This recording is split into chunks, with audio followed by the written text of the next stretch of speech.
en République démocratique du Congo, et cela pour le bien-être de nos populations. Nos remerciements s'adressent également à son Excellence, Madame Raissa Malou Djinanga, ministre d'État, ministre de l'Éducation nationale et Nouvelle Citoyenneté, pour qui l'éducation et la formation des jeunes filles et garçons congolais constituent une préoccupation prioritaire et permanente dans son actif.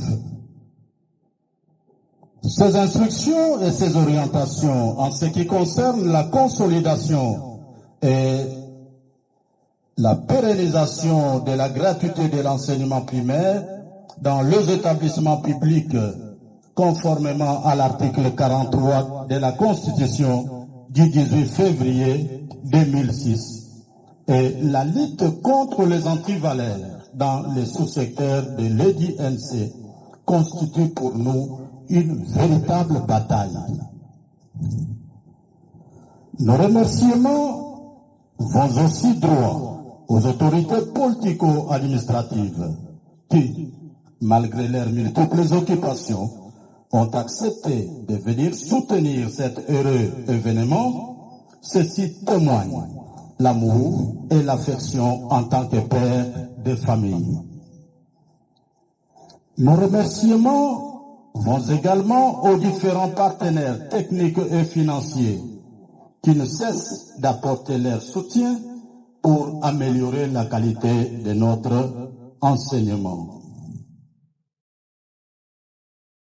Nous présentons nos encouragements et nos encouragements à nos partenaires incontournables qui sont les parents d'élèves qui, malgré la conjoncture actuelle, se sont engagés à sensibiliser leurs enfants pour que cette année arrive à sa finalité malgré les guerres en répétition.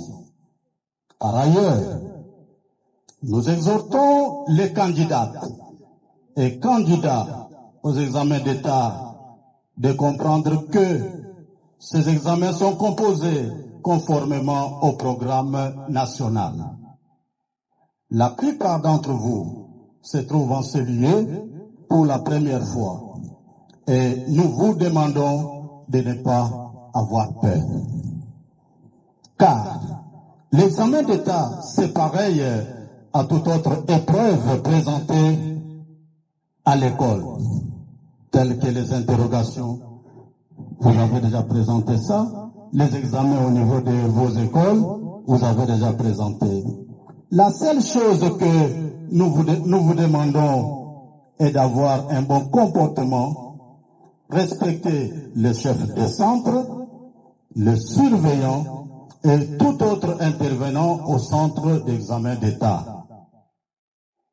Monsieur le maire de la ville, distingués invités, retenons que la province éducationnelle sur Kivu 2 est parmi les provinces compétitives de la République démocratique du Congo qui se battent pour la formation de nos élèves.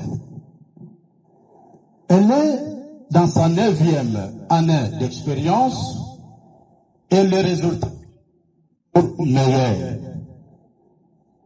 Signalons que